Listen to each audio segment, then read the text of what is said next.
You're listening to Weird Medicine with Dr. Steve on the Riotcast Network. Riotcast.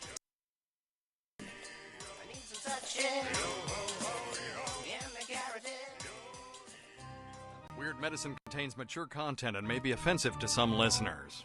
I've got diphtheria crushing my esophagus. I've got Ebola virus dripping from my nose. I've got the leprosy of the heart valve, exacerbating my incredible woes.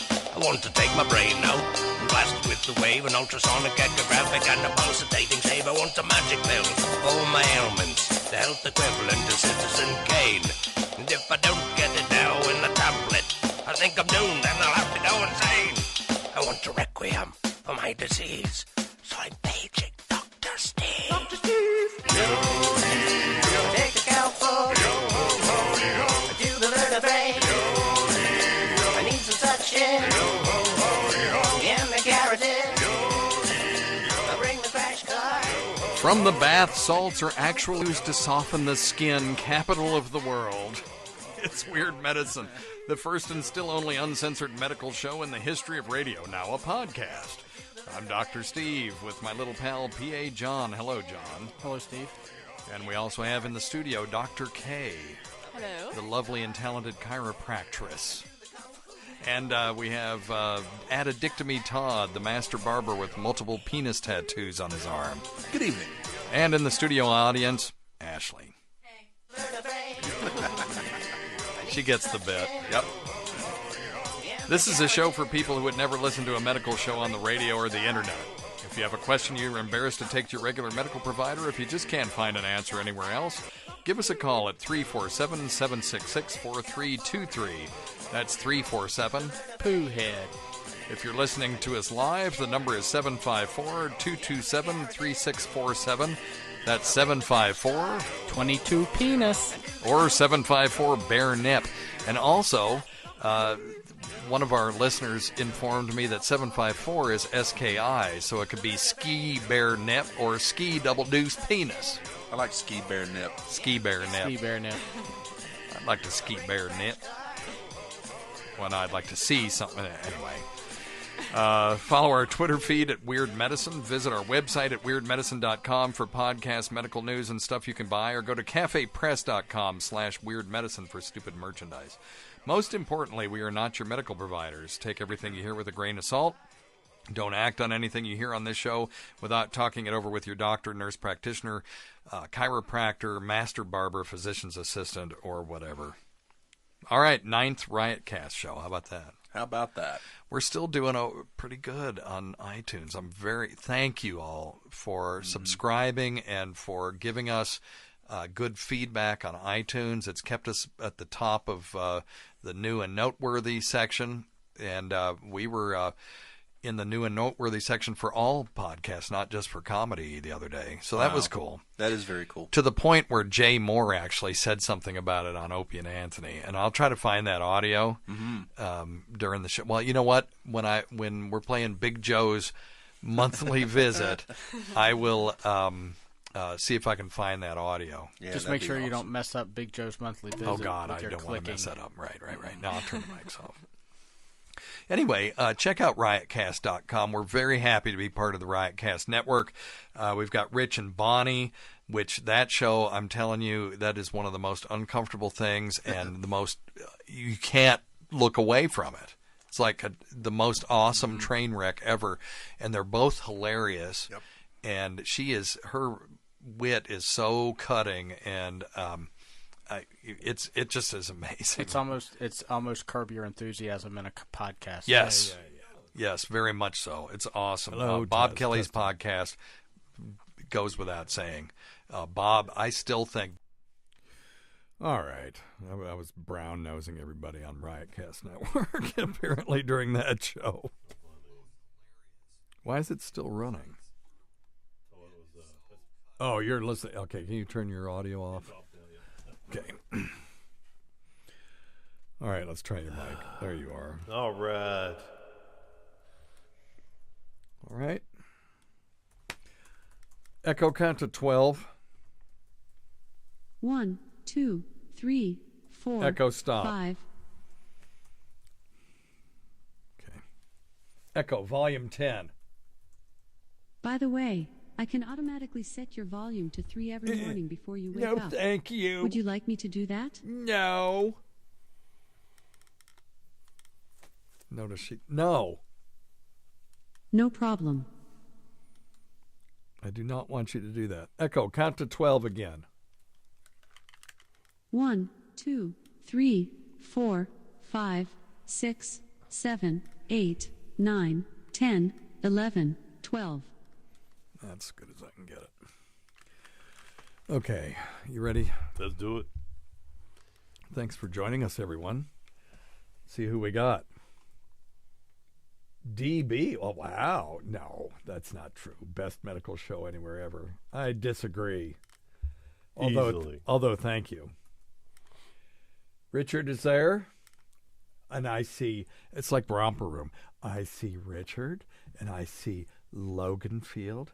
And Jesus. I love it. All right. I love it. All right, let's get it on. Let's get it on. The last I'm going to talk about the Stacy Deloach situation. Oh no! Do we I have got more? a guy that just keeps. I mean, he's right. He keeps. But we'll talk 2 minutes and then we'll be done. Cool.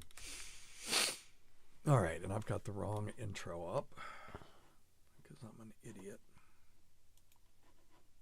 God. Okay. And then it opens up the window, and God, for F's sake. No, that's not what I want. Sometimes.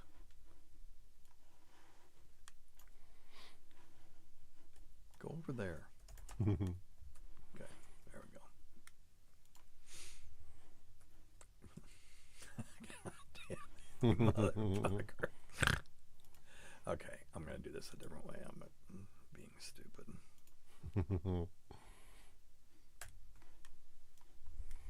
Okay. Moving some windows around, Dr. Scott. Sounds good. Gives me a chance to get my swerve on.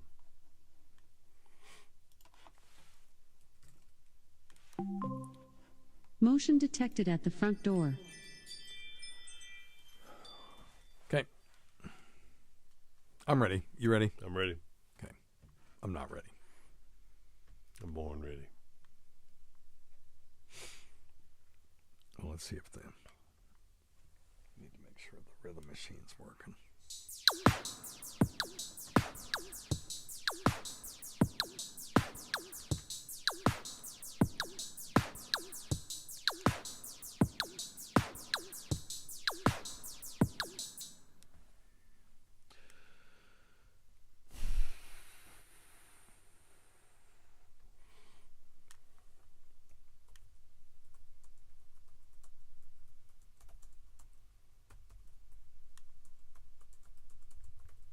There we go. All right.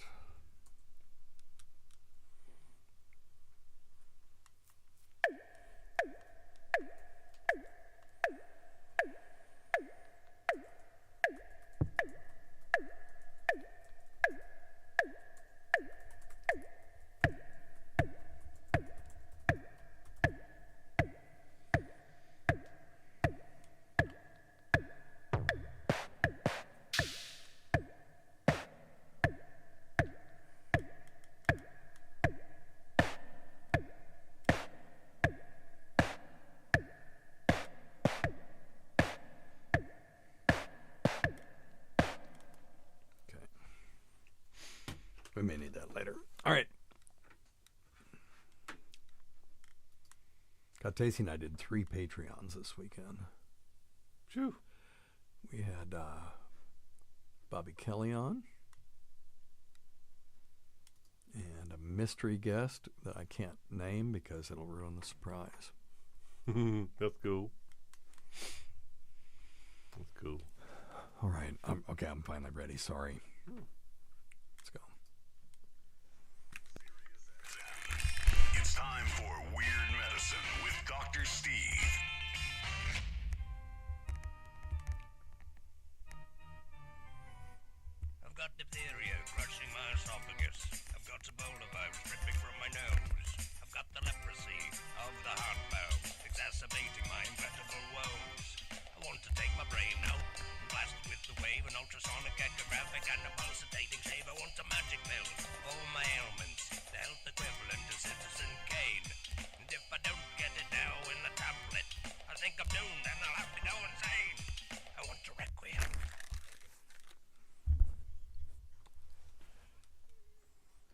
It's Weird Medicine, the first and still only uncensored medical show in the history of broadcast radio and the longest-running show on this channel. I'm Dr. Steve with my little pal, Dr. Scott, the traditional Chinese medical provider who gives me street cred.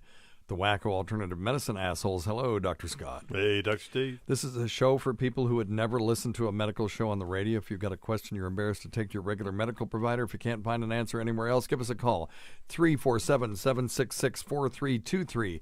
That's 347-POOHEAD. Visit our website at drsteve.com for podcasts, medical news, and stuff you can buy. I can't mention contractually.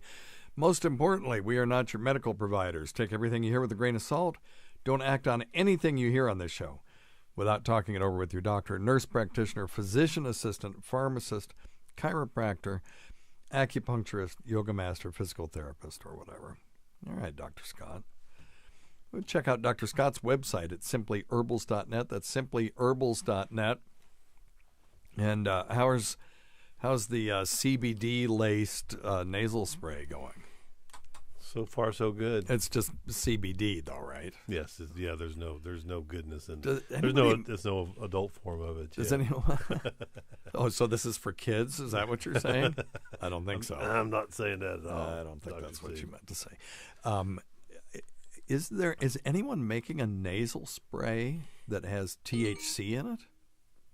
I would think so. I went to a dispensary in Chicago, and I did not see anything of the sort. They had tons of gummies, and they had some stuff that you could inhale, but I didn't see any nasal inhalers. I've not seen it, but Why wouldn't you? Almost has to be, because I've seen it. I've seen them make the granules that you dissolve in powder. I've seen granules you dissolve in powder. What the hell is that? I'm sorry, powders. The granules like in a powder form that you dissolve in your drink. And then just drink it's it. just plain THC. That's stupid. I've seen inhale making it in little coffee pot, like you can put in your Keurigs and all that stuff. Really? For real, yeah. For real. It's that's hilarious. Yeah. Okay, here we go. Any possible way to get you some weed in you. This is from Vice.com. Says you can now snort weed using this cannabis nasal spray if that's something you wanted to do. So when listing off drugs you can snort up your nose, marijuana usually doesn't make the list, but with cannabinoid spiked nasal sprays, like Dr. Scott's, CBD is a cannabinoid. That's now possible. That when it comes to how high it gets you, sniffing may not be any different than smoking. Well, yeah, no shit. It's just a different delivery route. Yep. Since homemade cannabis nasal sprays have existed on the fringes of medical weed market for years now, but a Colorado company recently released a commercial version. Look this one up, Dr. Scott. Yeah. Vera, Verra, Wellness, Nasal Mist. Comes in 3 ratios, 10-to-1 THC to CBD, 1-to-1, and 1-to-100. That's probably more like what yours is. Yeah, except for mine's a zero. Well, it's supposed to be zero, but it could be as high. If it's extracted where they got the CBD from, it could be as high as 0.3% and still be legal. According to the company's marketing material, spraying the mist up your nose allows for increased bioavailability. Okay, now wait a minute now. Not so sure about that. What they mean, though, I think, is that there may be more surface area. Well, that's not even true. Yeah, that's less true. That's less true. If you think about the surface area of the lungs, yes, of course, and the that's why inhaled drugs are going to be the thing of the future. Anyway, let's talk about that for a second. Look up. Forget about Vera Wellness. Look up surface area of the alveoli of the lung, and it will blow your mind. When you breathe in, air goes down the trachea, and then it splits into 2 major bronchial tubes, and then it splits again and divides until it is just microscopic air sacs that are lined with capillaries. And when you breathe in, the oxygen that you take in from the outside is very efficiently transferred to the inside of your body because of the huge surface area. What does it say? 1,076.4 square feet. That's less than I thought it would be. That's still pretty big, though. It's still pretty damn big. That's pretty big. How big is that compared to, say, a football field? So a football field is let me look. X yards by X yards, so we can just multiply that out. I mean, it's 100 yards by how wide is it? Why do I not know that? Oh, for fuck's sake. Dimensions of a football field. Here, and I've got, it's 57,000 square feet. But if you think about it. There you go. You know. Yeah, okay, so that's 57,000 square feet. So it's 1/50th approximately. Which is huge. Yeah, huge. In your lungs. Yep. So what we're saying is if you somehow could go in and tease all those out and stretch them out, that would be how much? What was it? It'd be 100 feet by 10 feet, right? Did you say 1,000 square feet? Yeah. Yeah, almost 1,100. Yeah, so it'd be 100 feet by long by 10 feet wide if you could stretch all those things out and lay them on a piece of paper or something. So it's amazing. And when you, for example, if you take in nebulized drug X, and assuming that it is, that it can be transported across the mucous membrane, go ahead. Well, I've got something interesting to share with you before you get much further than this. Yeah. A basketball court I looked up. Okay. Square foot of basketball court, 4,700 square feet. Okay, so it's a fourth of a basketball court. That's a little easier to visualize than a 50th. That's incredible, though, if you think about that. Yeah. That's incredible. Wild. Yeah. Okay. So it'd be half. You go up to the midline and then cut that in half, and that's the surface area of your lungs. Now, so we did some research early on inhaled morphine. Now, if you put morphine in a nebulizer, one of those things that makes the steam, or it's not steam, it's just nebulized liquid, and you inhale it, it's around a 10% bioavailability. In other words, if you put 10 milligrams in there, it's like giving you 1 milligram IV. Okay. But that's because if you've ever seen somebody do one of those, most of the medicine goes out into the room. Yep. They're breathing in and then they breathe out, and there's just smoke everywhere. So if you can figure out a device, and they have done this, where you only get medicine when you inhale. Okay. And you get all of it. None of it goes out into the room. Okay. It's almost 100% bioavailable. And the cool thing is that doing it that way, it actually gets into the system faster than if you do it by IV. Wow, yeah. Isn't that crazy? Yeah, it makes sense. Because of the surface area of the lungs. Yeah. So if I give you something intravenously, in usually in your arm or your hand, it has to use the venous blood flow, which isn't real fast, to work its way up the arm, into the shoulder, into the larger blood supply, into the right side of the heart, and then go through the lungs, and then come back, and then get pumped out of the left side of the heart to the rest of the body. Whereas if you do it with the inhaled system, it goes right to the lungs, gets pulled straight out of there, goes straight to the heart, and gets pumped to the rest of the body. And if you look at the curves, it's weird. You'd think IV would be the fastest thing possible. Mm-hmm. If you look at the curves, the inhaled morphine will have a more rapid peak than the IV morphine. So it's kind of cool. That is cool. And morphine's water soluble. Yeah, it's not even that soluble across mucous membranes. Go ahead. Yeah, I was thinking, Dr. Steve, is that kind of the way the IV medications work pretty quickly? Is because they're filtered in through the lungs, and that's where it's broken down. IV? Once it goes into the blood vessels. And pumps through the heart, goes into the lungs. At that point, it's starting to dissolve. Well, that actually slows it down. Okay. If you think about it, because now it's got to divide all these places, and then reconstitute itself into larger and larger vessels before it gets to the heart, to the left side of the heart, and then the left side of the heart is what pumps it to the brain and then everywhere else. Yeah. So it really, the lungs sort of. Is a rate-limiting step in a way. Okay, interesting. Yeah. Although it's not much, but there is some delay there. Yeah. So that's it's interesting. That's pretty well. Anyway, I had another point to make on that, but so that's why. And then the GI tract is slower than Christmas compared to both of these things, which is why if you eat a gummy or whatever, people get in trouble with those things because they'll eat one. And then 30 minutes later, they don't feel anything, and they'll eat another one. And then 15 minutes later, they'll eat another one. And then, by an hour and a half, they're just totally faced. Just done. Yeah. Done. So follow the directions, my friends. All right. That's beautiful. You got anything for us today? I know that by looking at covid.stoutlabs.com, the Omicron peak is long past. And we predicted if that peak is symmetrical, that Omicron started around, if you look at go to covid.stoutlabs,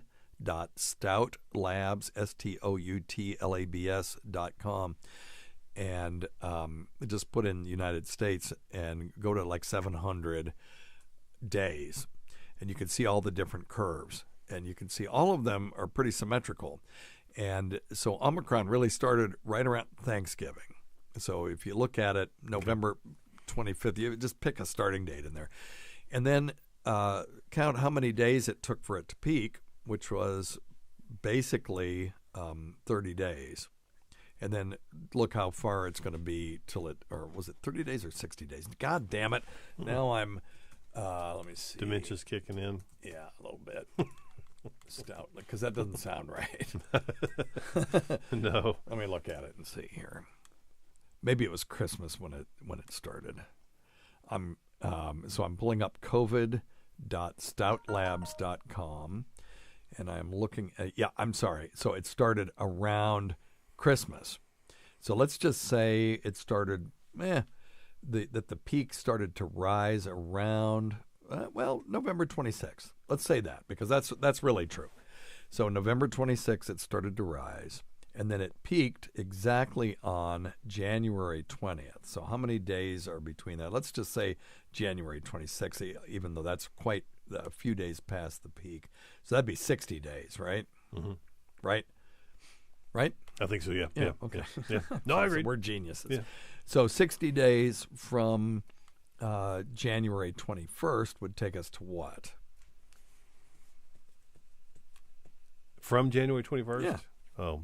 Yeah, because it took 60 days to March. get there if it's even. Right, yeah. So it'd be like, March 21st, it'll be about back Towards the down end to of March, normal again. Now, and I'm talking about stone cold normal. Now, the peak itself, the big giant peak started around Christmas. So that was December 24th. And then, so that's a month. So a month from January 24th would be, February 24th. So by the end of the month, we'll be close to being done with the major part of the peak. But to get it stone cold back to where it was before that, it will be another month. So, and if you look at we may get canceled if I say this. Oh, Lord. That Omicron doesn't appear to be as deadly as the others, because if you then switch to new deaths, you can see the peak for Delta and the peak for Omicron are almost identical, except the peak in cases for Omicron is 3 times the size. So anyway, so I think and somebody asked me today, well, are we just going to get another variant and another variant, another variant? It's going to be very difficult for a variant of SARS-CoV-2 to be more contagious than this one. Right. If you remember, the original OG COVID had an R naught of around 2.4. Delta was around 5 to 7, and this one is like 10. And it's getting close to measles numbers. Measles R sub-0 is 12. And if people are new, they don't know what we're talking about. Our audience is pretty sophisticated, so they know. But for people who don't know, the R naught is just the number of people that would be infected in a vulnerable population, idealized vulnerable population, by one person that has it.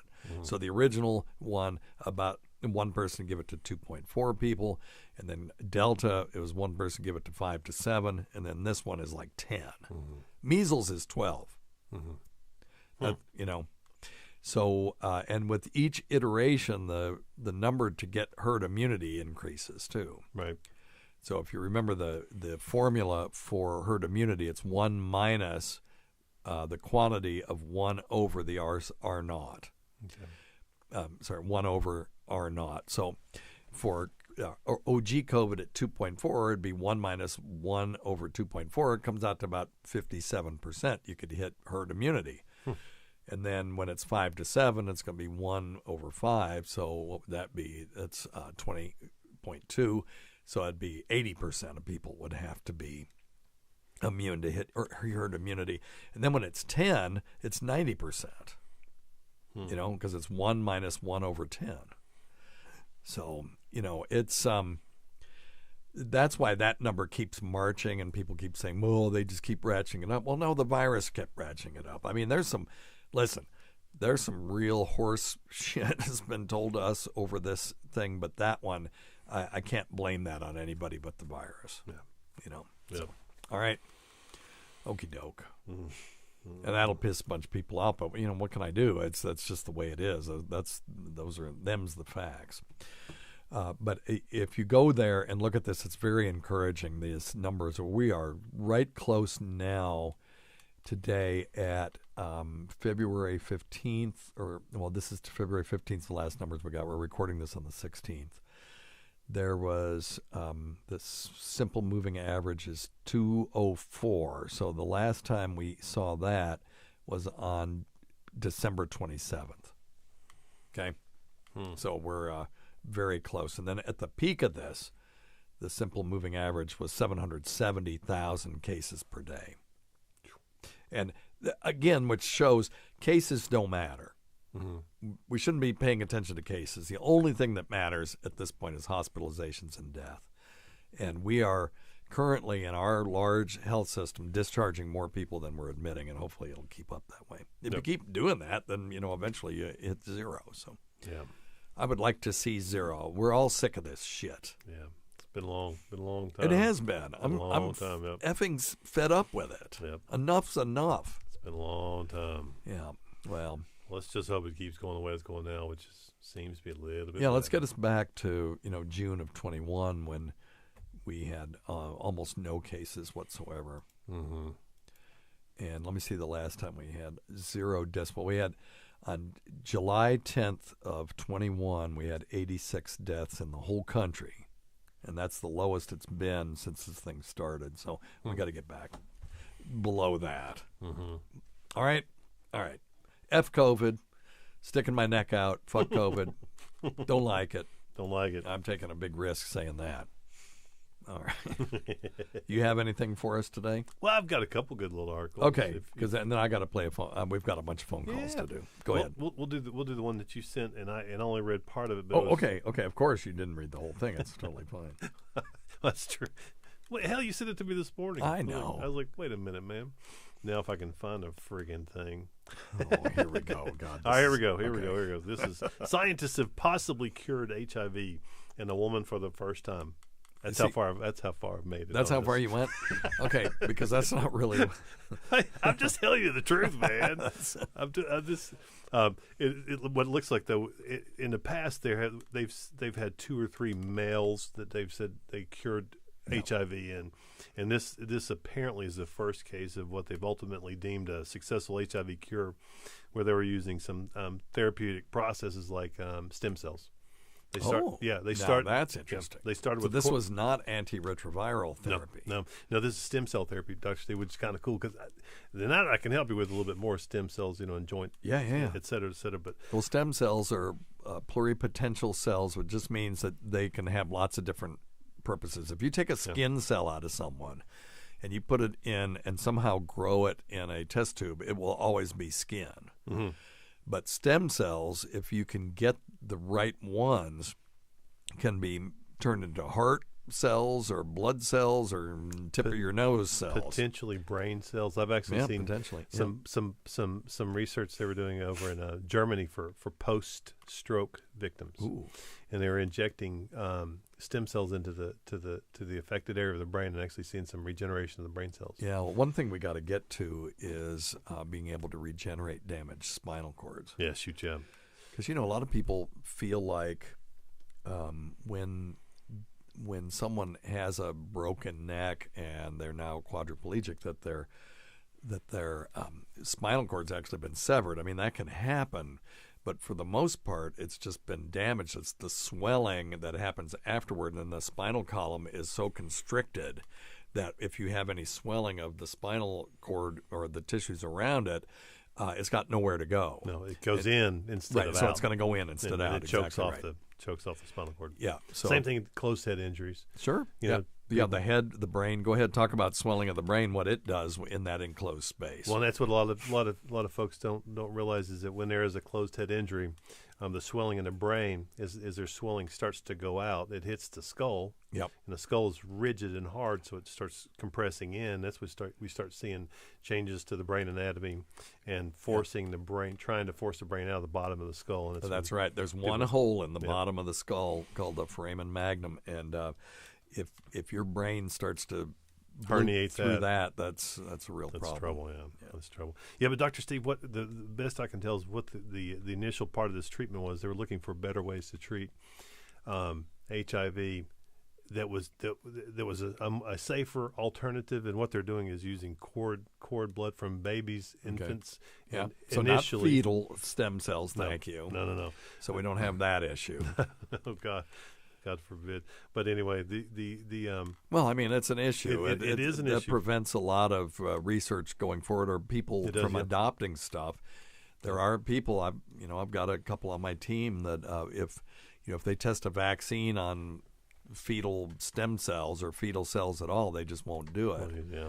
And even so what are you going to do? If you look? They got rid of thimerosal. Yep. Because people thought it caused autism. The vaccine companies and lots of researchers said it doesn't cause autism. Right. Doesn't cause it. It's not associated with it. There's absolutely no credible scientific evidence.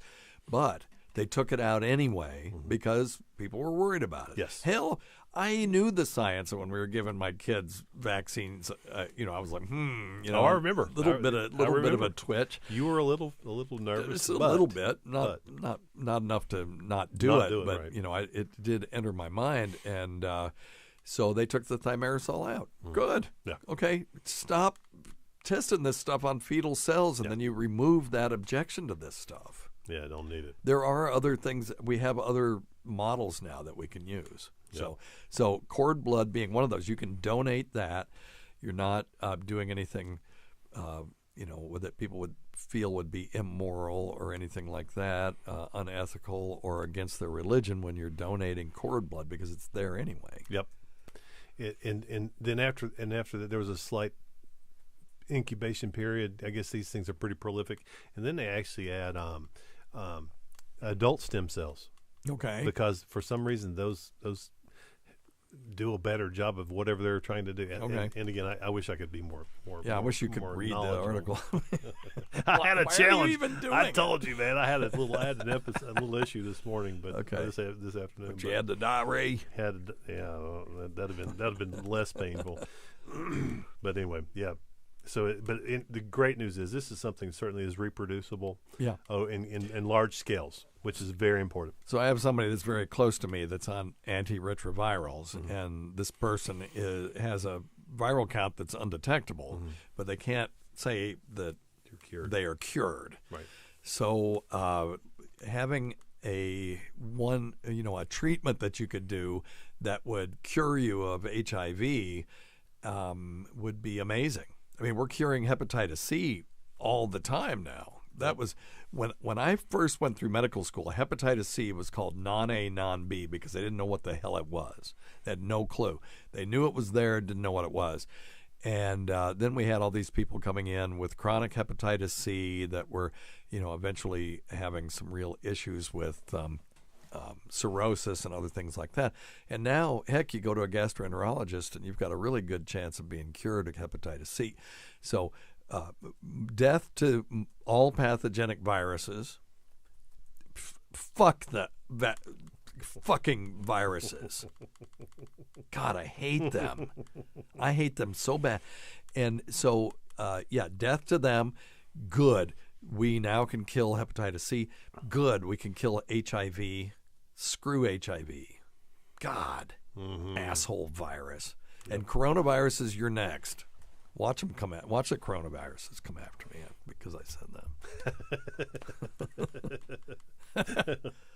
I love it. I found myself, and this is really morbid and gross, putting down all the music that I want at my funeral. Oh, there you go. Which we're not going to have a funeral. They're gonna cremate me, and then Tacy can do whatever she wants. But she will want to do something, and so she'll have a party or something. But I've got the soundtrack, and it's good. It's good. It's all upbeat stuff. It's like Neutral Milk Hotel, Aeroplane Over the Sea, and then a song that you and I are going to try to learn, which is the Flaming Lips, Do You Realize? Cool. Looking forward to it. So we got to do that one. And that's a very sort of death positive song, you know. All of and King Crimson Islands, because that's where I'll be. You know, your own island or whatever, or I'll just be gone. But people can pretend that that's where I am. Yes. And then I've got all there was every time we'd go on vacation, there'd be one song that would sort of define it. Oh fuck! And I forgot one of them. One of them is MIA's song "All I Want." Have you heard that? I can't remember the name of it. All I want is oh shit, and take your money. All I want is bang, bang, bang, and take your money. You know? Oh that yeah. It's MIA. Anyway, I got to put that one on there because that was one of the summer songs. And you know, it's very random the songs that end up on there because one year, and look, don't think less of me or do. I don't care. But one was Lord's Green Light. So you know, it just you can't help what happens to be on the rotation and ends up on your Spotify alt music list. So anyway, so that's on there too. Go fuck yourself. And then a bunch of Krunben stuff from the last couple of summers because that's been our poolside music for a long time. But anyway, true. Yep. Hey, what you want a real quickie, or you want to save it for next No, time? yes. So the other one I found I was just starting to get into, and this is the perfect topic for you today. Okay. People with autism or ADHD are more likely to die early, review says. Motherfucker, I'm doomed.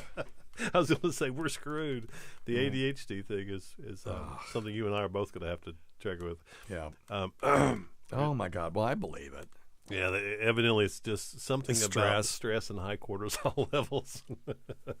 No, I'm stressed all the time. My job is killing me. Calm, yes. And I was supposed to step back from being the big boss as of October 1st, and my partner just said that, you know, due to unforeseen circumstances, she might not be able to take over October 1st. And I was very encouraging. It's like, look, you know, hey, we're here for whatever you want. But I'm like, oh my God, this is going to take another year off my life. Yep. No, we're not going to do that. Well, this is when we're doing this here, what we're doing. This is the only time I feel in control of my life. So anyway, until that phone starts ringing. Yep. It's all right. Okay. Speaking of not being in control, let's take this phone call because this guy even said, well, you said you were going to play it last week and you didn't, but he just wanted to do a one-on-one. But listen, I appreciate what this guy is saying. And it's a very complicated situation, but here we go. Hey, Dr. Steve, your pal Jim up in Massachusetts. Hey, Jim. Hey, gotta say, very disappointed that your friend Stacy now is back on the show again. God damn it. And what really bothers me most about it, Dr. Steve, is especially during COVID, you have emphasized over and over again, rightfully I might add, that everything about COVID should be based on facts. Yes. Thank you. Real data. Yes. And yet you allow him to come on and still... Well, it was a fact. What he said was a fact. Spew his nonsense. Well... Okay. Let me let him finish this thing. And really don't challenge him at all. Like you, I don't agree with that. No. I did challenge him. Yep. And in the beginning, I was as shocked as anybody. And I'm not good with conflict. No. And he's been a friend of the show. And he lives for conflict. Yeah, he does. That's the thing is you and I are both laid back, passive. He's just he loves in it. your He face. loves it. Yeah, he does. And he brings my wife cookies, and brought us. Oh, I've got a bunch of Boudin balls down there, by the way, from him. So Cool. so he's a friend. Yeah.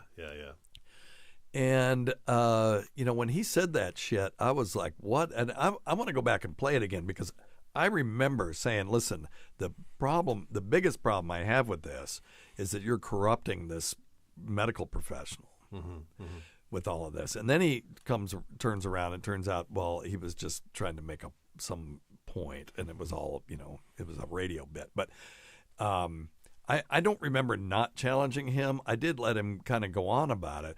Now, I don't remember him spewing any sort of scientific thing because that I would not tolerate. I mean, I would challenge any scientific stuff, but, I can't challenge what he did. No. For people who don't know, he came in with this story about how he gave somebody $100 to squirt the vaccine into a jar.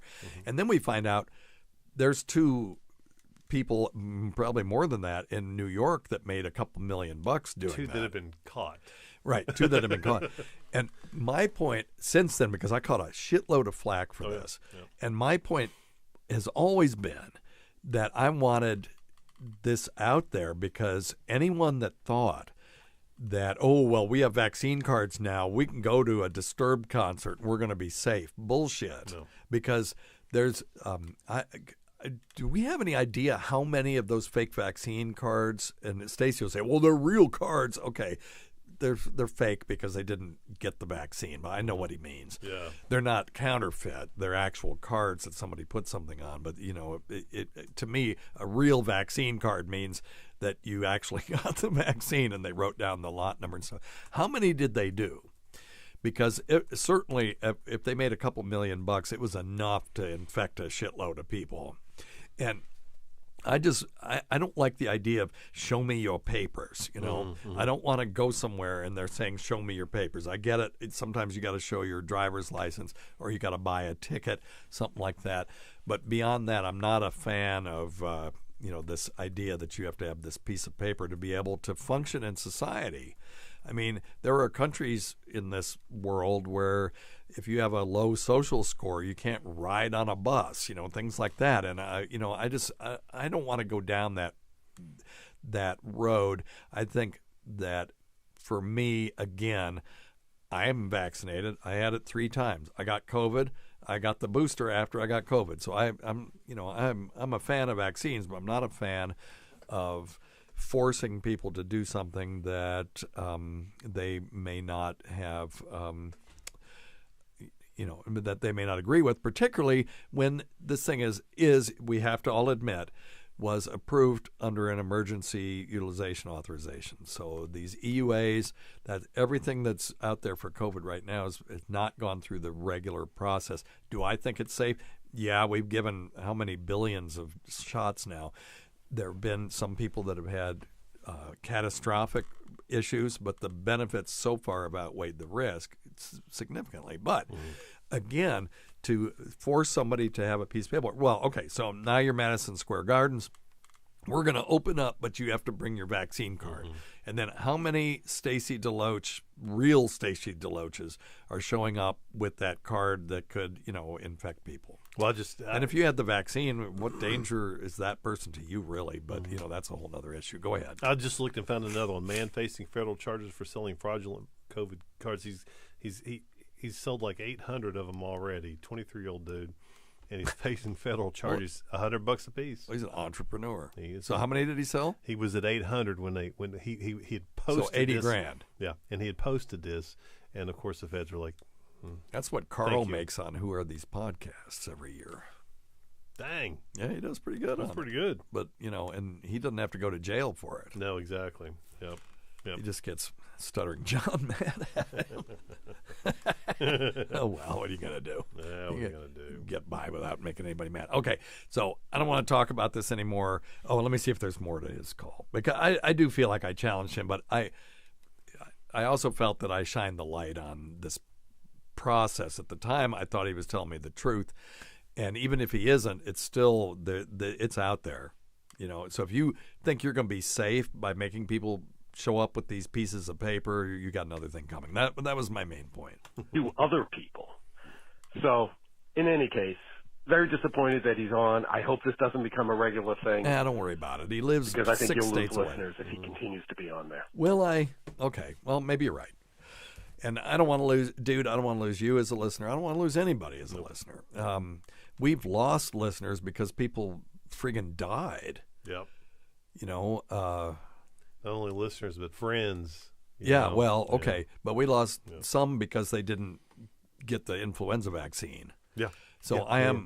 I am a fan of getting vaccinated for things, and I think that you should. And every year we talk about the influenza vaccine, and we can have Richard David Smith on here to talk about how he got turned around to being flu vaccine after being a flu vaccine type for the longest time, because he ended up on the ventilator, and he's got 2 kids and almost didn't make it. Thank God he's fine. And so he and his wife and his kids, his wife and his kids don't have to have that tragedy. But, you know, Barry the Blade, who used to be on this show, by the way, I heard from his wife. And she wanted the shows that he was on because the kids now, Barry the Blade, for people who don't remember, he was a trucker, and he started a whole long narrative that we had on the show about trucker duty and about how, not D-U-T-Y, but, you know, trucker feces, and how do you evacuate your bowels when you're an over-the-road trucker and you don't have time to pull over and stop, because it's a chore to pull those things over. Were you not? That might have been before your time. No, I don't. I'm thinking. And then we had. Is he the one that got cancer? No, Barry the Blade got swine flu. Okay, no, I don't remember him. Yeah, he got swine flu and unfortunately didn't make it. And it was very sad because we had a good relationship with him, and he would call in and we'd talk about how some people will take their Walmart bags and shit in those and then just throw them out the side. And he said, if you're ever on one of those road cleanup things and you see a Walmart bag on the side of the road, be very careful. Hey, a heads up, huh? But anyway, God. yeah. So I'm definitely, every year we talk about that. Oh, wow. So, I'm not anti-vaccine. I am anti-telling people what to do. But I'm also, I know we tell people you have to wear your seatbelt and you have to, have certain vaccinations to go to school and stuff like that. I get that. We have to have some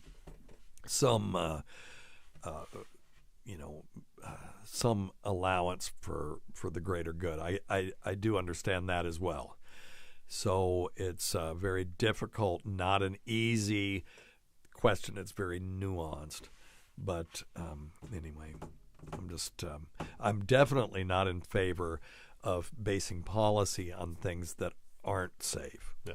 And the vaccine cards do not make us safe if you're using those as a litmus test to allow somebody admission to your venue. They're not going to make you safe because there are too many fake ones out there. Yep. So that's what I don't like. That I really don't like.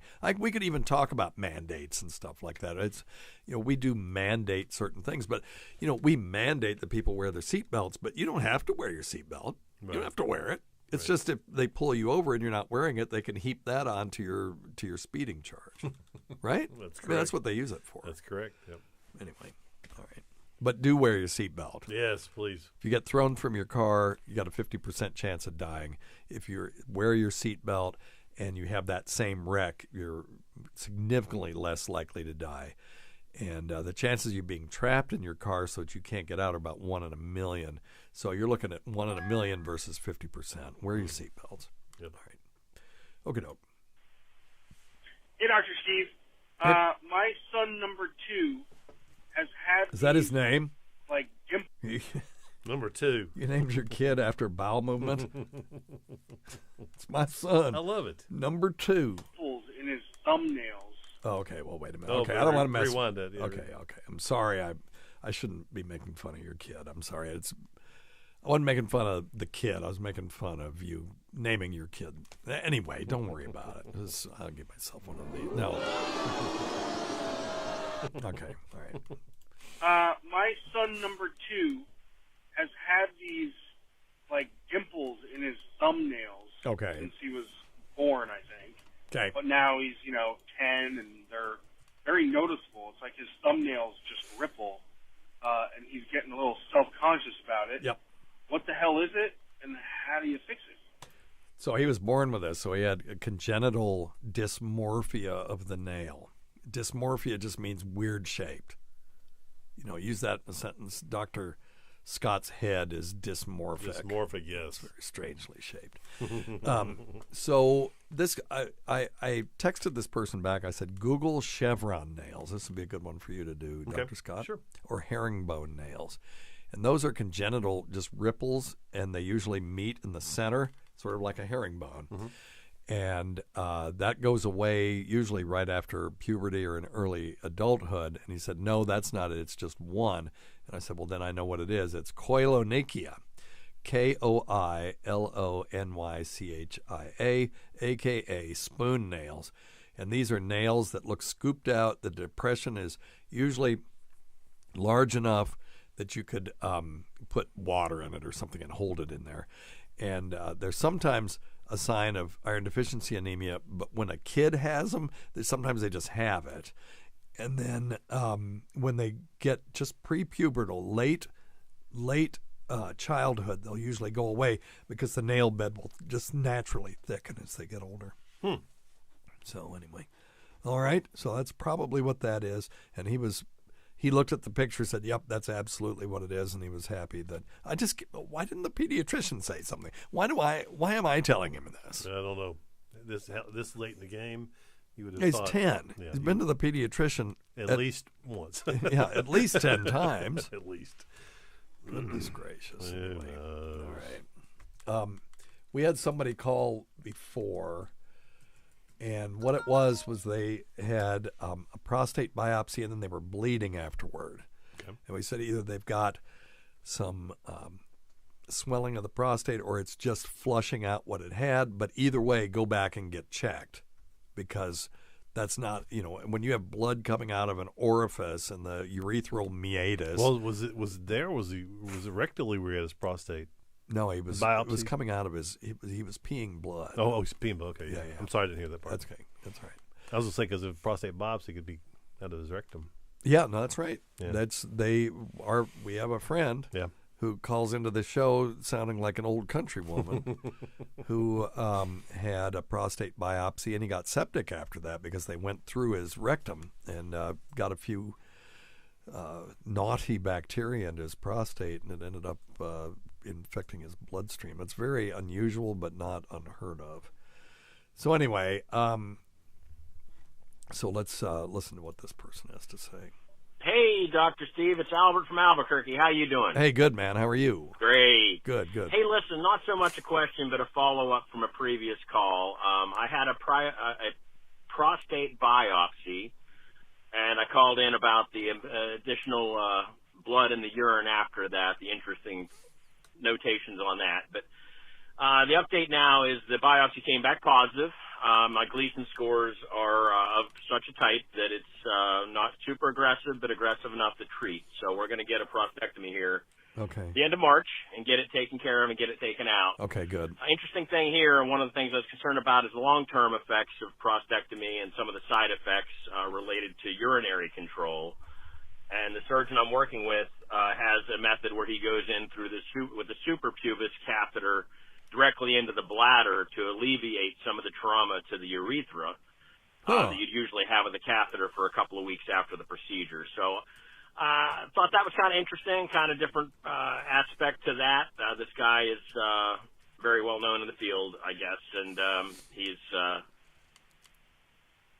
got a great success ratio for quick turnaround for full function post-prostatectomy. Good. Anyways, like I said, no real question other than just a statement to say to all your listeners, my prostate was not abnormal in size. My PSA was not that awful high. Yeah. However, I have a Gleason score that shows that something needs to be done. So get your shit checked out. Yep. There you Take go. care, Doc. Okay, man. And keep us in the loop and let us know how things are going. So I'm glad he got that checked out. So the Gleason score, this is a system that they use to classify what the prostate tissue looks like under the microscope. So when they get a biopsy, they'll look at it, and that's they're looking at the glandular architecture of this tumor itself. So they will look at what is the predominant pattern, and then what's the second most predominant pattern. And each one of these are given a grade between 1 and 5, and then the Gleason score is the sum of those two grades. That's just basically it. And 5 being closer to malignancy and 1 being less likely to be malignancy. And so that's what he's talking about. So he didn't have one that looked horrifying, but he had one that showed that they need to do more. So he's going to have a suprapubic prostatectomy. And that's an interesting one, because instead of going, as he said, through the penis and up the urethra to get this thing, which my great uncle, I had some hand in inventing that. Oh wow! Yeah, he was he was a sadist, obviously. Obviously. But this one, they, instead of going up through the penis, they do a surgery through an incision in your lower abdomen above that pubic bone. So if you feel just above your the jungle area, and then right above that you can feel a bone, you know, and that right above your in women it's, you know, well, you know where it is anyway. You've felt it.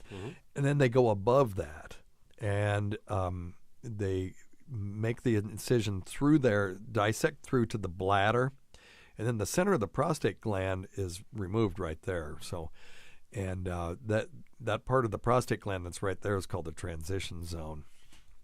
And it'll be done in the hospital, and they may have to stay for a while. And, you know, it's less likely to cause trauma to the urethra, obviously, because you're not going through the urethra. There are some other nerves that can be involved. And so I told him, ask him 2 questions. What's your success rate for continence? That's number 1. Oh, number 2, I forgot to tell you this one, dude. What's the success rate for getting it all the cancer that you need to get using this procedure? And then the third is maybe the most important. What's your success rate for retaining sexual function?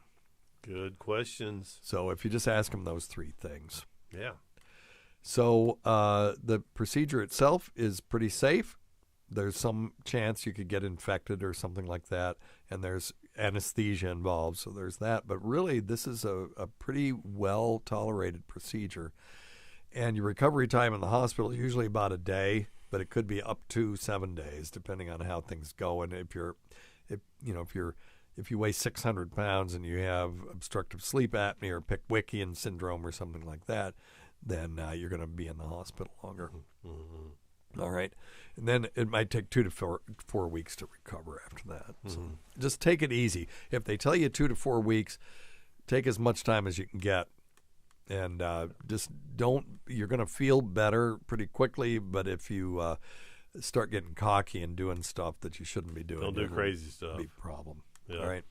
Okay, doke. All right. And yeah, you're going to have a catheter for a little while. Okay. Well, hello. Hey, Dr. Steve, this is David in Franklin, Tennessee. Hey, David. Hey. I have been kind of... Hey, Franklin, Tennessee is where Franklin, man. That's where Tweaked Audio is. And I've got a bunch of family and friends. Do you? There. Sure yeah, good stuff. Yeah, if you go through Franklin, go to Tweaked Audio and tell them Dr. Steve sent you. Use offer code FLUID. Yep. Right. Gang, listening to all your recent shows just because of weekend work, and I was wondering, why are the older monoclonals that were designed for the previous variant or variants, why are those now totally ineffective, while it's crazy vaccines that were designed to tell your body to create the spike from the alpha, why would that still work? Such a great question. Why would one work and the other not work? I hope that question makes sense. Yeah, absolutely it does. Do you want to take a shot at it before I hit it? Because I know why. I'd say go for it, yeah. Okay. Yeah. So, I was talking on YouTube here. Oh, okay. Sorry. Jesus. Not paying attention. You're like Tacey. At least you're doing something to the show related. Tacey will just be over there flipping through Facebook. No, I know. She gets so bored with me talking. She's heard my voice for 20 years. This is a great question. Can you imagine that if you're Regeneron and you've got this monoclonal antibody cocktail that you've come up with and it works so great, and then overnight it's worthless, and you're just producing the shit out of it. You got factories producing this stuff. Overnight it's done. Now the vaccine obviously not as effective for preventing infections with this new variant, but still pretty damn effective for keeping people out of the hospital. So why is that one works and the other one doesn't? Well, the reason is when you give someone the mRNA vaccine, they are making the whole spike protein. They don't just make one antibody to that. The body is amazing. It'll take this group of molecules and say, well, I don't like the way that looks, and it'll make antibodies to that. Then this other group over here on the other side, and it will make several different antibodies. Matter of fact, the original, RegenCov was 2 different antibodies. So that's the problem, is when this thing mutates to where your antibody doesn't work, the body's antibodies may still be doing their thing. Wow. Because there's more of them, more different ones. So Trovimab is one of the antibodies for COVID, and it still works. Works great. But, RegenCov and the other one from Eli Lilly, not so much anymore. Yes. All right. Well, listen, thanks, Dr. Scott. Appreciate you being here. Until next time, check your stupid nuts for lumps, quit smoking, get off your asses, and get some exercise. We'll see you in 1 week for the next edition of Weird Medicine. All right? Screw COVID. Suck it. Suck it. Stupid virus. Suck it. All right. Okay, you want to do a podcast? Any questions from the waiting room? Let's see.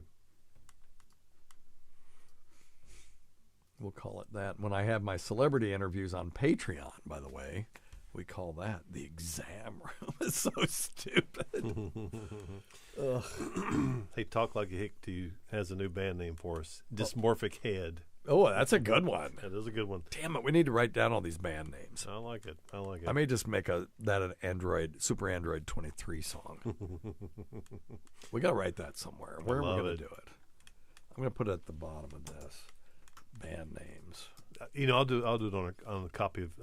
I'll do it. Okay. I'll just because I can do it right here. We'll be able to add to it every time. Okay. All right. No worries, Mon. Okay. That's a good one. Okay.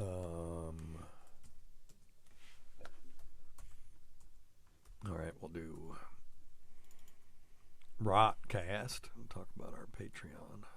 God, we had some good Patreon shows. You guys, if you're not signed up for Patreon, you don't want to miss the next 2 shows, that's for sure.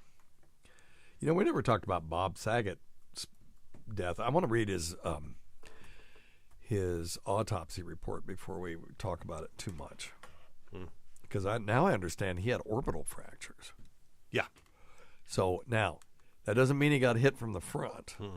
What I think probably happened was that he, sometimes you just jump into bed and you're in a strange bed and the headboard is not shaped the way that you're used to or whatever, and you can clonk your head pretty hard on those things, and that may have been what happened to him. Yeah. And then, he was in pain, but he thought he was okay. I'll just go get checked out tomorrow, and then that's the end of that. That would be my guess, but I'm not putting that on the show. No.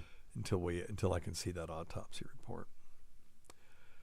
All right, but given that I was once a medical examiner like Quincy, I think I can come up with a pretty good cause of death. All right, you ready? Yep. Here we go. Nope. Fuck it. Fucked up. Like Chef Roger, you fucked up. Okay, here we go.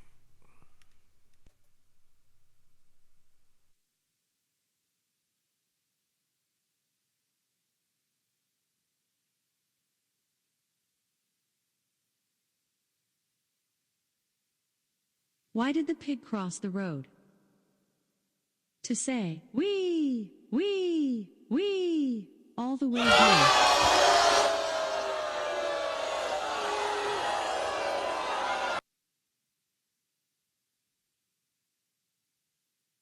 That was a good one to crap on her with, but I had the levels all wrong, so let me do it again.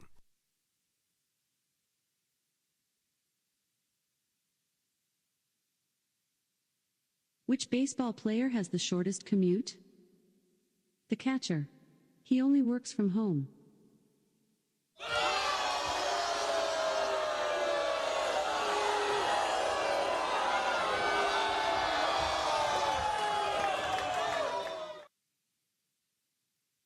Why did the dandelion quit dating? It kept getting blown off.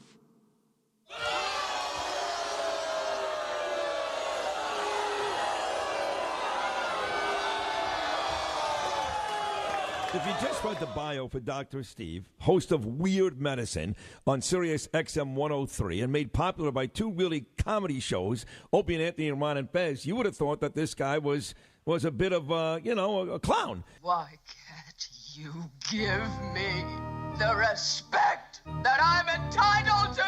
I've got diphtheria crushing my esophagus. I've got Ebola virus dripping from my nose. I've got the leprosy of the heart valve, exacerbating my incredible woes. I want to take my brain out and blast it with the wave, an ultrasonic echographic and a pulsating shave. I want a magic pill for all my ailments, the health equivalent to Citizen Kane. And if I don't get it now in the tablet, I think I'm doomed and I'll have to go insane. I want a requiem for my disease, so I'm paging Dr. Steve. Dr. Steve, take a scalpel. From the world-famous Cardiff Electric Network studios, it's Weird Medicine, the first and still only uncensored medical show in the history of broadcast radio, now a podcast. I'm Dr. Steve, and my little pal, Dr. Scott, the traditional Chinese medical practitioner, gives me street cred, the wacko alternative medicine jack-offs. Hello, Dr. Scott. Hey, Dr. Steve. This is a show for people who would never listen to a medical show on the radio or the internet. If you've got a question you're embarrassed to take to your regular medical provider, can't find an answer anywhere else, give us a call at 347-766-4323. That's 347. Follow us on Twitter at Weird Medicine or at DrScottWM. Visit our website at drsteve.com for podcasts, medical news, and stuff you can buy. Most importantly, we are not your medical providers. Take everything you hear with a grain of salt. Don't act on anything you hear on this show without talking it over with your doctor, nurse practitioner, practical nurse, physician assistant, pharmacist, respiratory therapist, chiropractor, acupuncturist, yoga master, physical therapist, clinical laboratory scientist, registered dietitian, or whatever. I lapsed into my radio voice there for a second. You did, didn't you? I certainly did. So check out Dr. Scott's website at simplyherbals.net, simplyherbals.net. We'll talk about it in a second. And then I guess we're still live at stuff.drsteve.com. So if you need anything from Amazon, please go there. Use that link. You can scroll down and see stuff that we've talked about on the show, or you can simply click through and go straight to Amazon. But anyway, check that out at stuff.drsteve.com. And apparently we're still active with Noom as well. So if you got that COVID weight, we're getting rid of Omicron, want to get it off, go to noom.drsteve.com and you'll get 2 weeks free and 20% off if you decide to do it. And it's only a 3-month program, so it's not like some of those other ones that rhyme with flotchers where you have to do it for the rest of your life.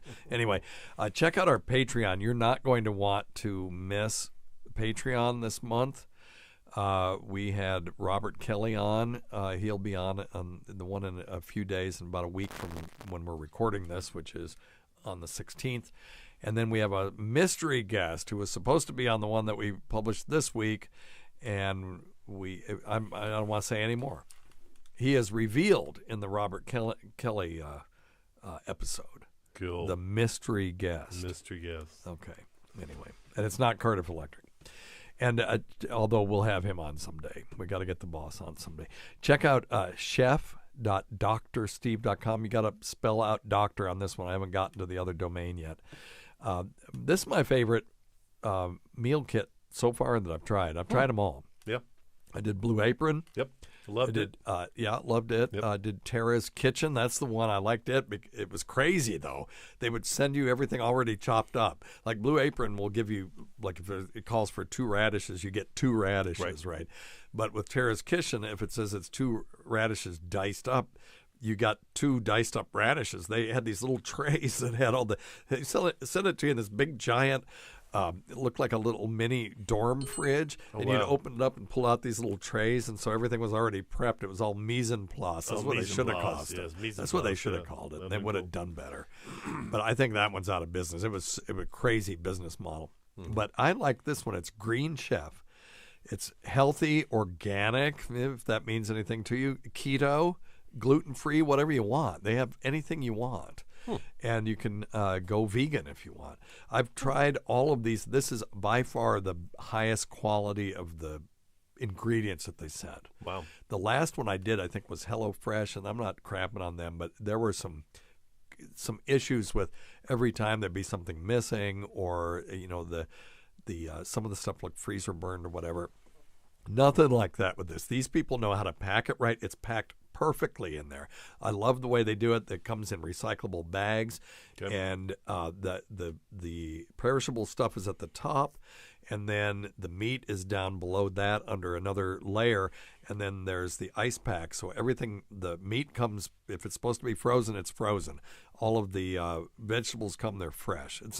It's great. It's by far the best to me so far that I've found. So you get $130 off your first order with the best meal prep kit on earth, I think, Green Chef. Go to chef.drsteve.com and spell out doctor, and I'll put it on our website too. Okay. All right? That's a good one. All right. Yeah, I guess that's it. We've got a couple if you want them. Okay. Well, we'll come to those. Okay. You got some questions? Yes, sir. We got a couple. All right. I can't remember. Did we finish the question that we had at the end of the other show? I think so. I think we did. So we'll just start this one wherever then. Yeah. Okay. Yep. Okay. And I'll figure it out. So, Scott, you've got a couple of questions from the waiting room. A couple from the gallery. By the way, if we have a celebrity on, the thing with the Patreon is, if I have a celebrity on, instead of me interviewing them, I have them ask me medical questions. Okay. It's kind of cool. Yep. It turns it around a little bit. Or they can ask science questions. They can ask anything they want. And then I have them do plugs at the end. But it's kind of fun. Sounds like a good show. Well, I'm not a great interviewer, but they're great at asking questions. Yeah. So anyway, so we call that the exam room. Okay. So those episodes when I have a celebrity on and they ask me questions, that's called the exam room. Oh, cool. And then our fans are, we don't have fans, we have listeners, but our listeners are in the waiting room. It's all stupid. All the idiotic doctor, some metaphor of a doctor's office. It's silly. But anyway. It's insane. Yeah. Okay. What do you got? All right. So we've got two pretty complicated questions. We'll start with Colin. Colin wants to know if we have any suggestions for the treatment of recurring Epstein-Barr that's associated Motion with chronic detected fatigue. At the front door. God. Okay, try that again. Yeah, I'm sorry. Epstein-Barr. Yeah, I know what Epstein-Barr is, but well, you said to say it again. I didn't know how much of it you lost because of that. No, I was. Oh, I'm sorry because of that. Sorry, buddy. No. So start over. I'll tell you what. Let me just. Let's do it again. Yeah, I'm sorry. I thought that's you were okay. talking That's about okay. No, you were the doorbell. I was the doorbell. Hang on. Thank you. Okay, let's just start with the beginning. Okay, I'm just going to start with what do you got? Yeah, I got it. Okay, and you can tell your levels are way down. You got to get a little closer. Yeah, great question from Colin. Okay, wait hang on. Okay, just hang on a second. I hadn't started recording. Shit. We both should have taken our medicine. We forgot our medicine. No. It's I'm fine. I don't know what the fuck your problem is. Okay, you ready? 3, 2, 1. So Colin's got a great question here, and it's referring to treatment or suggestions for treatment for recurring Epstein-Barr virus, chronic fatigue syndrome, and other similar vague and hard to diagnose autoimmune type illnesses. So. And you're in contact with? Yeah, right here. Yep. He's on there now. Okay, so the first question is, so Epstein-Barr virus is it's a herpes virus, human herpes virus 4. It is a member of the herpes virus family, along with herpes simplex 1 and 2, and varicella, which causes chickenpox and also shingles. Most people get it at some point in their lives, and it causes infectious mononucleosis. Gotcha. That's the syndrome that it causes. There are also other things that it can cause as well. There's some tumors. There is a tumor that's associated with Epstein-Barr, but let's just talk about infectious mono. So mono causes severe sore throat, but fatigue, and I was out of school for a month with mono when I had it when I was a kid. You get swollen lymph nodes in the neck. You can get an enlarged spleen from that, so they tell kids don't do contact sports after you've had mono for at least a month. Your liver can enlarge and all that stuff. And it's really easy to spread through body fluids and all that kind of stuff. Mm-hmm. Now, when it comes to recurrent Epstein-Barr, any of these episodic viruses can cause chronic infections. Rarely. Mm-hmm. So I'm going to look this up and see what the current thinking on chronic Epstein-Barr is. Can I talk for a minute? Yes, about of course. Our do. approach. Yeah, I'll do Yep. our approach while you're looking at it. So, Colin, I will tell you from specifically what I do, which is the traditional Chinese medicine. We use a lot of old Chinese herbal medicines to help with fatigue and with the virus, and also the acupuncture. Believe it or not, I know for a fact I've seen it. I actually got a guy referred to me. He had been to the Mayo Clinic, and they suggested that he continue with his acupuncture treatments and his herbal medicines. Yeah. Because it was providing some symptomatic relief. Yeah. So because the Western medicine just didn't have a great treatment protocol. No, we don't. We don't. But we do have This is some when we things. send people to Dr. Scott. Yep. It's when we suck at things, and this is one we do. Rare people who become infected with Epstein-Barr virus or can reactivate it, develop a disease that doesn't resolve, and they can get fulminant infectious mononucleosis, and then those people don't do well. They're in the intensive care unit. And then other people have a more chronic course with sort of a persistent or intermittent sort of mono-like syndrome. And it could be fever, fatigue, swollen lymph glands, stuff like that. And those people are unable to control their EBV infection. Mm-hmm. And they'll get infiltration of tissues with Epstein-Barr virus infected T cells and natural killer cells and other white blood cells. So they're actually infecting their white blood cells, and that causes problems. So these people may have a problem with their immune system, right, in that their T cell activity or their natural killer cell activity has been degraded by this. So for those people that have that, I would see a virologist for that. For sure. Yeah. And these are people who, and it's usually going to be at a medical school or some research center where people go from infectious disease specialty and then specialize in viruses. Right. And let's look real quick. And may I say, while you're looking, I can tell Colin, just if Colin would like to send us an email, I can maybe find someone that can help him. Well, we would need his email and his address, or area, his zip code. Yeah, area.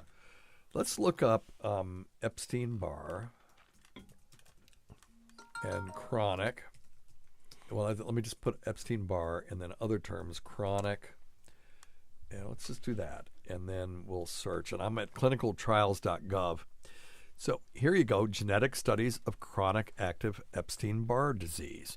And this is currently recruiting in Bethesda, Maryland. So that might be a place where they're already very interested in that. Mm-hmm. Colin, I'm just going to recommend that you go to clinicaltrials.gov and then put in the term Epstein-Barr to the disease and then put in chronic to the modifier.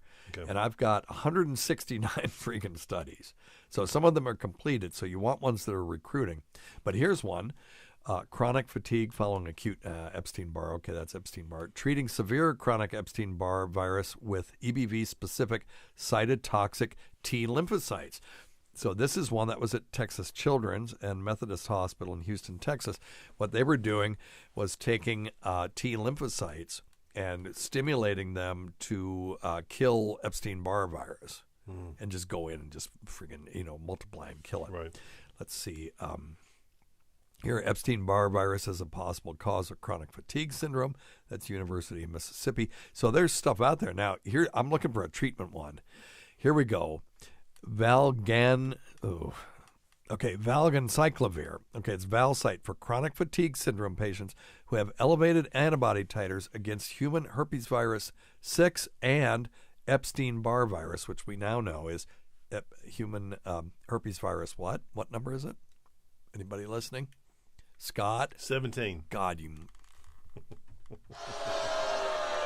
4. Dang it. I was okay. close. So if someone said, well, I have herpes simplex 4, you just say, well, what, you have Epstein-Barr? Epstein-Barr, yep.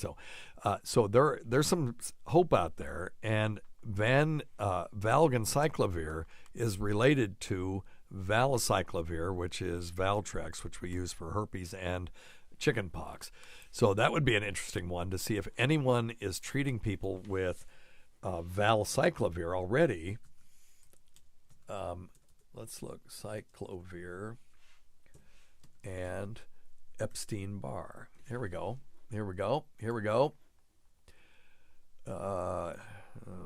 It says infected B cells, but not the number of Epstein-Barr DNA copies. Okay, that's not. Okay, here we go.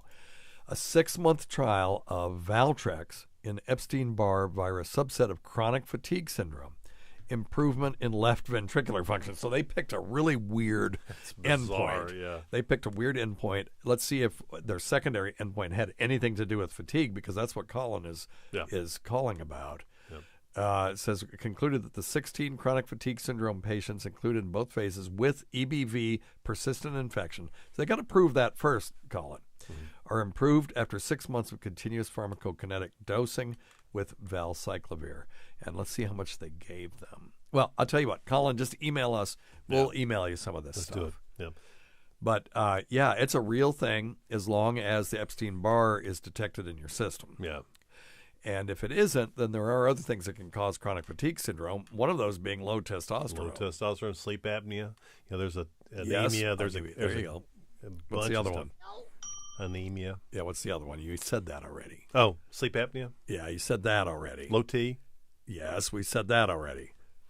What else? My God. Old age? Okay, I'll give you one. Give yourself a bill. All right, that's it. I'm not answering anymore. Thyroid, hypothyroid. Oh, thyroid. Yeah, I'm sorry. Okay.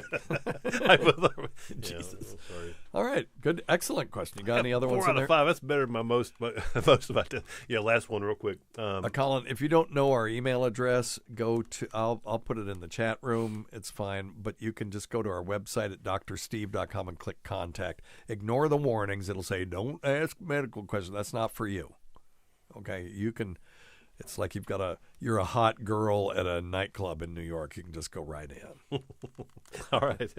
And Game Junkie wants to know about hypogammaglobulinemia. Okay. Well, okay. Yeah, it means you have a simple one. Means you have low gamma globulin. I mean, what do you want to know about it? Yeah. Okay. So people with hypogammaglobulinemia have low levels of antibodies, basically. I mean, that's what gamma globulin is immunoglobulin G, which is IgG, which is a collection of antibodies. And so when you're looking at gamma globulins in the bloodstream, you're looking at all the collective antibodies against everything that's floating around in your system. And there's a standard level of those things that people who are felt to be normal have, and people who don't have that have low have low levels, and they're called hypogammaglobulinemia. You can have other deficiencies of other types of antibodies like IgA, but IgA is the antibody that is secreted in the mucous membranes.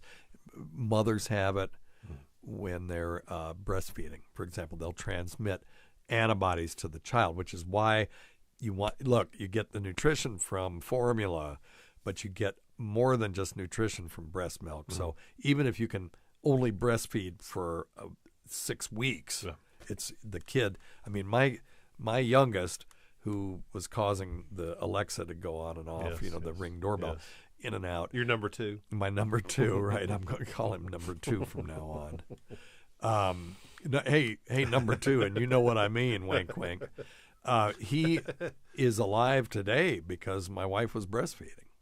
I've told this story before, but for those who haven't heard it, he was 3 to 5 days old, and I walk in the room, and you could feel the heat coming off of him. Oh, yeah, I remember. And he had a fever of 105. We took him to the hospital, and he had respiratory syncytial virus. And they were like, when we see him this age with this severe of an infection, we're concerned that they're not going to make it. And if they do, they're going to have horrible, horrible lung disease going forward. And I'm a MD, and I treated kids before. I was kind of freaking out. And the way it works in our thing is Tacy freaks out up front, and then I'm stolid. Mm-hmm. And then I freak out later, and then she's kind of got her second wind. So we make a good couple in that regard. So there's always somebody around that's got their shit together. And even if we don't both have it together at the same time. But so we were kind of freaking out, but he just sailed right through. And the reason was she gave him the RSV because she had it. She had been sick for about a week before she gave birth to Beck, and so she gave it to him. But she also gave him the antibodies that she had developed as the cure, and so he continued to get IgA antibodies against RSV and just sailed right through. No, they couldn't believe it. They didn't tell us some of this stuff until after it was over. They were like, we were really freaking out when you brought him in here. Oh, yeah. So anyway, so that's IgA. So signs and symptoms of people with hypogammaglobulinemia, it can be just slightly low, and they may be totally asymptomatic, have no symptoms whatsoever. The ones with the more severe version of it usually present with a history of recurrent infection. They're like, I'm sick all the time. Mm-hmm. Every time somebody gets them, I get it. And I get it worse than everybody else. Low immune system. Yeah. And so, they'll diagnose it by drawing blood, and they'll usually, where if you have slightly low immunoglobulins where you're producing intact antibodies, they'll just watch you. And babies that have it may have complete resolution without doing anything. They just kind of grow out of it. And then some people will have low immunoglobulins, and they're still able to produce antibodies. They don't require anything either. Mm-hmm. So there is replacement therapy for people who don't fit into those that need it, and it's just intravenous immunoglobulins that they give it to you, like I said, in the infusion center intravenously. All right? Mm-hmm. All right.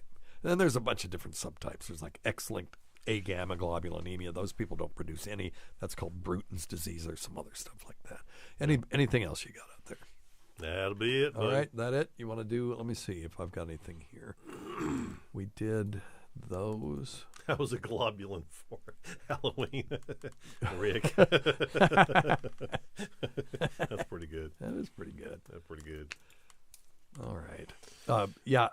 Look at the structure of antibodies. They're interesting. They're Y-shaped, and they have sort of a common stem, and then the Y is different. The Y things differentiate, and the very tip of it is where all the business is done. And it's fascinating. Just look at that. I wish we did a TV show. We could show things like that. Mm-hmm. Anyway. All right. Well, I think we've done it for today. Thanks. Always go to Dr. Scott. We can't forget Rob Sprance, Bob Kelly, Greg Hughes. Who else, Dr. Scott? Anthony Cumia, Jim Norton, Travis Teff, That Gould Girl, Lewis Johnson, Paul Ovcharsky, Chowdy 1008, Amanda Swan, Eric Nagel, the Port Charlotte Whore, the Saratoga Skank, the Florida Floozy, Roland Campos, Sister of Chris, Sam Roberts, John Field, She Who Owns Pigs and Snakes, Pat Duffy, Dennis Falcone, Matt Kleinschmidt, Dale Dudley, Holly from the Gulf, Christopher Walken's Double, Steve Tucci, Amy from Kentucky, the great Rob Bartlett, Vic's Nether Fluids, Cardiff Electric, Casey's Wet T-Shirt, Carl's Deviated Septum, Jen from the Jingles Department, producer Chris, Croge, the Inimitable, Vincent Paulino, everybody. Eric Zane, Bernie and Sid, Martha from Arkansas's Daughter, Ron Bennington, and of course our dear departed friend, Fez Watley and G-Back, who supported this show, has never gone unappreciated. We will always miss them. Go to our SiriusXM show on the Faction Talk channel. SiriusXM channel 103, Saturdays at 7 p.m. Eastern, Sunday at 6 p.m. Eastern, on demand, and other times at Jim McClure's pleasure. Many thanks to you, our listeners, whose voicemail and topic ideas make this job very easy. Go to our website at drsteve.com for schedules, podcasts, and other crap. Until next time, check your stupid nuts for lumps, quit smoking, get off your asses, and get some exercise. We'll see you in 1 week for the next edition of Weird Medicine. Thanks, Scott. All right. You got time to play some music? Yeah, man, let's do All one. right, let's do it. What are we going to do? Let's do one. You going to do any of the ones that I sent you, or are we going to do the one that you sent me? We're gonna eventually do the ones. I've got to listen to those ones you sent me. Okay. Yeah, because they're I really want to do that Flaming Lips one. That sounds good. Yeah, that sounds good. The Flaming Lips. Because we did another Flaming Lips song before, if you remember. Which one did we do? We did Yoshi versus the Oh, Pink yeah, I Robots. remember. That was a great song. That was a great tune. Yoshi. All right.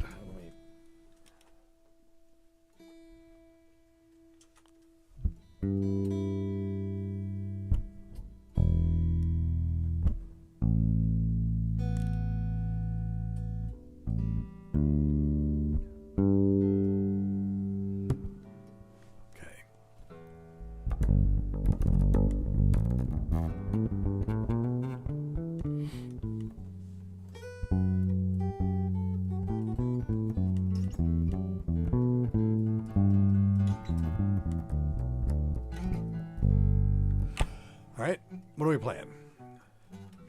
How about a little John Prine? Okay, what was the name of Let's that do a little song? Summer's End. Summer's End. Summer's End's in D. It is. D is in dangerous. So I can see if I can get this thing dialed in.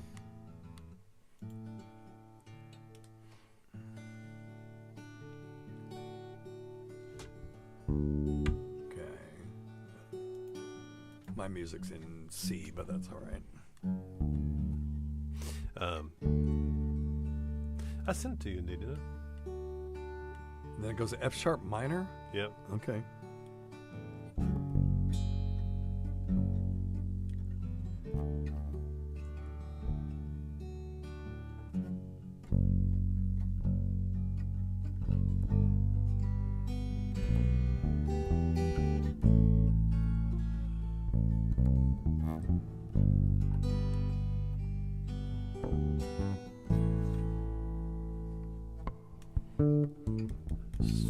Summer's in and all. Let me give you some reverb. Yep, Okay, okay. yep.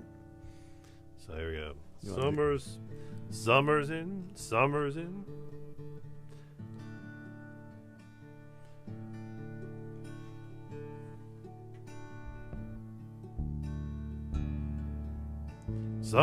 in, around the bend just flying. Summer suits are on the line just drying. I'll meet you there for our conversation. I hope I didn't ruin your whole vacation. Well, you never know how far from home you're feeling until you watched the shadows on the ceiling. Well, I don't know, but I can feel it snowing. In your car, the windows are wide open. Come on home. Come on home. You don't have to be alone. Come on home.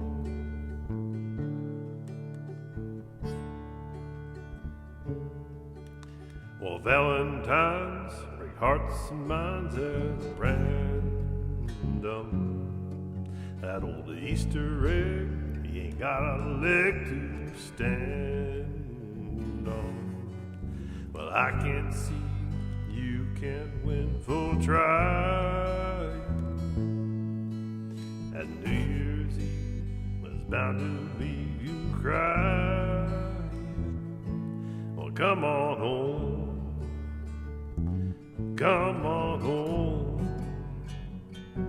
You don't have to be alone. Back to G, come on home.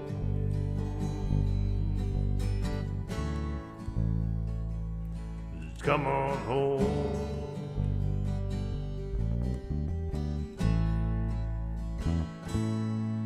Well, the moon and stars hang out in bars just talking. I still love that picture of us walking. Just like that old house we thought was haunted. Summer's in came faster than we wanted. Well, come on home. Come on home. You don't have to be alone. Come on home.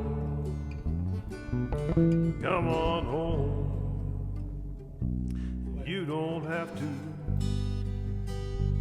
be alone. Back to G. Come on home. Back to G. Come on home.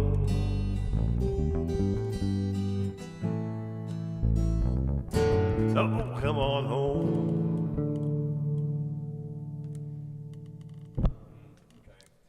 Yep. It changes at one point. It goes that B minor. Yeah, I got that. Yeah, okay. I got that. But then at one point you went G A way longer than it's in my music. Okay, yeah, that's second. Well, you know the reason I did. Of course, you don't know that, Dr. Steve, was that because my computer was slow and I just I was waiting on the words, man. Sorry about that. You know you can set it to auto scroll, right? I've got it on auto scroll, but I can't for whatever reason. This stupid thing won't let me change the speed of it. Okay. Yeah, no, you're right. I've got it on auto scroll. I couldn't do it. All right. You Try it again? Yeah, let's do it one more time. This time we'll do it for real. All right. Which one? Talk to Hick. Which one of the Don Prine songs did they have in number 4? Number 4. Yellowstone. Yellowstone, the television show. Yellowstone. Yeah. Get her to find out what. Yeah, which one? Yeah. If you just Google it. Yeah. You could just Google it. I'd love to play that song. That's a great song. Yeah, I love his stuff is so beautiful. Let's try one more time before we get out of here. Yeah. All right. We'll try to try to get it a little bit closer.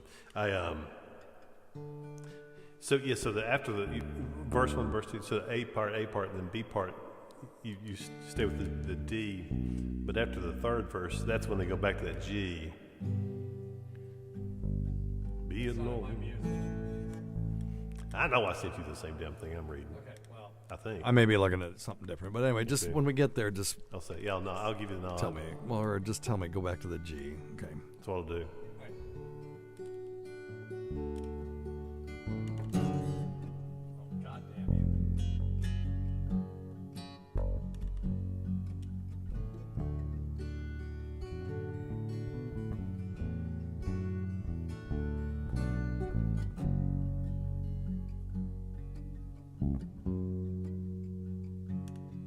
Well, summer's in, around the bend just flying. The swimming suits are on the line just drying. I'll meet you there for our conversation. I hope I didn't ruin your whole vacation. Well, you never know how far from home you're feeling until you watch the shadows on the ceiling. Well, I don't know, but I can see it snowing in your car. The windows are wide open. Well, come on home. Come on home. You don't have to be alone. Come on home.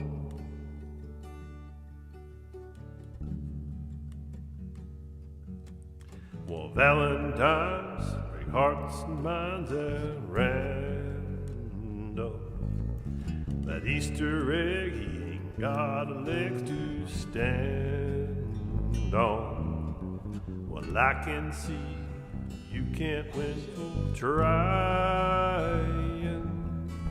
That New Year's Eve was bound to leave you crying. Well, come on home.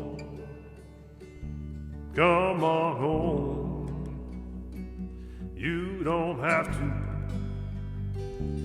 be alone. Back to the G. Come on home. 2 times. Come on home.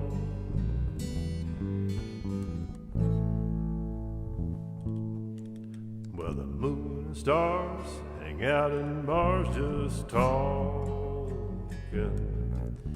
I still love that picture of us walking. Just like that old house we all thought was haunted. Summers and came faster than we wanted. Come on home. Come on home. You don't have to be alone again. Come on home. Come on home. You don't have to be alone. Back to G. Come on home.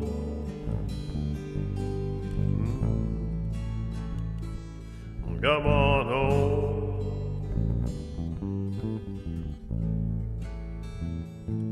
Come on home.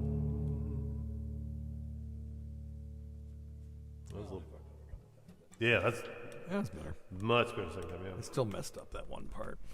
I was trying to get all highfalutin. Highfalutin. No, the highfalutin bass is the key. No. The key. I wonder if she's. Let's see if she's got this, the name yet. Hang on, Kim Chickens. Hey, thanks, Kim. Yes, it is. Let's see. Caravan of Fools. That's it. Oh, I love it. I'm trying to think. Caravan of Fools. Caravan of Fools by John Prine.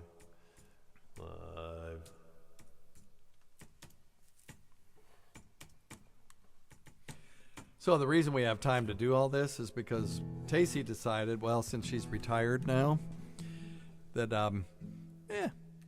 let's just go do things. Yeah, just go do stuff. I'm glad she is. It's just that I didn't expect quite so many excursions, but she's, hell, she deprived herself for so long. That's what am I going to do? Well, now she get like a Medal of Honor for the last 20 years. Does she? Okay, yeah. No, I'm just kidding. Yeah, she's hey, we'll do Caravan of Fools next time. That's a great tune. Thank you. That's a great Caravan of Fools. We'll put that on our list. Kim Chickens, you're the best. Well, wait a minute. Well, let's listen to it. Yeah, let's do it. It's a D minor. D minor? E. Elvis. Minor? Elvis, yep. Well, that should be easy to play. It's not like his songs are...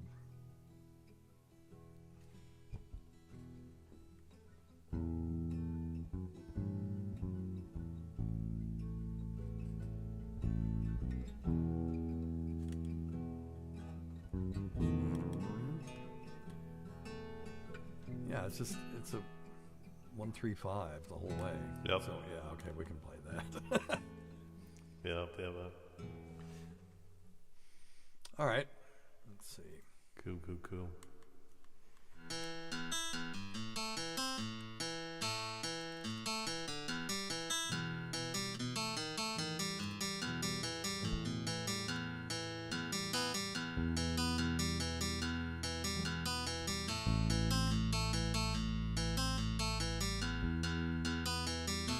Oh, you're listening to the pro version, aren't you? Yeah. Now I know what it is. You know the song? Yeah. I gotta listen to what the bass part is. So.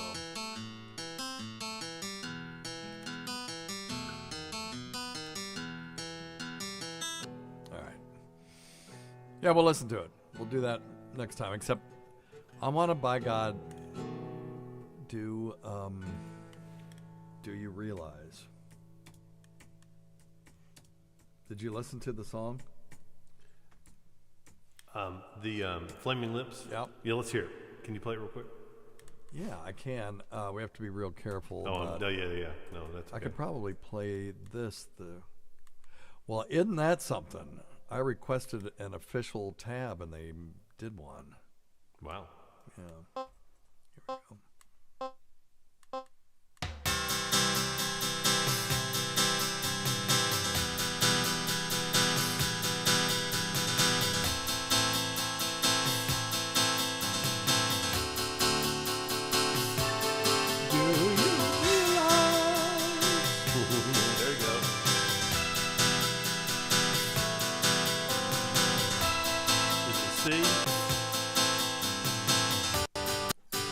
There's a bunch of different ways you can play it. Now listen, the C version is what you want to start out. You want to play it. The first chord will be E minor. Okay. So it's E minor, A minor, G, and F. Because if you do it any other way, now you can capo up to. The best way to do it really is to play C sharp, but you're capoing up to the 3rd fret. Mm-hmm. And that way you're not barring all these chords. But anyway. Right on. So anyway. So it's C. So you no, gonna E sing? Minor.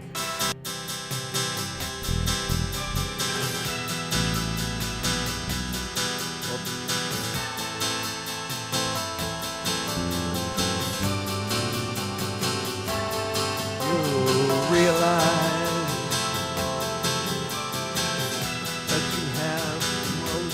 beautiful face.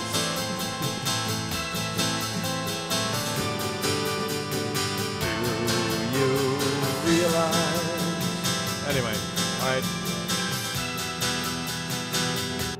So we'll learn to play that one. I got it. That's a good one. I got it. It's the G sharp minor. Happiness makes you cry. All right. Thanks, everybody. Thanks, guys. Yeah, back to the real world for us. Unfortunately. Yeah. We appreciate you guys Real very world much. Ham radio. Exactly. All right. Yeah, Kim Chickens has it right. Perfect for palliative care. When we sing, that's exactly right. Yeah. No, that is a good song for palliative care, though. It's on my list of songs that are to be played at the party if they decide to have one after I croak. Oh, we'll have a party. Big party. All right. Just leave a credit card. Yeah, mega reverb. That's right. Rick, there's mega reverb just to cover up how shitty we are. Yes, lots and lots of reverb. All right. All right. Yeah, Day is Done is another good one.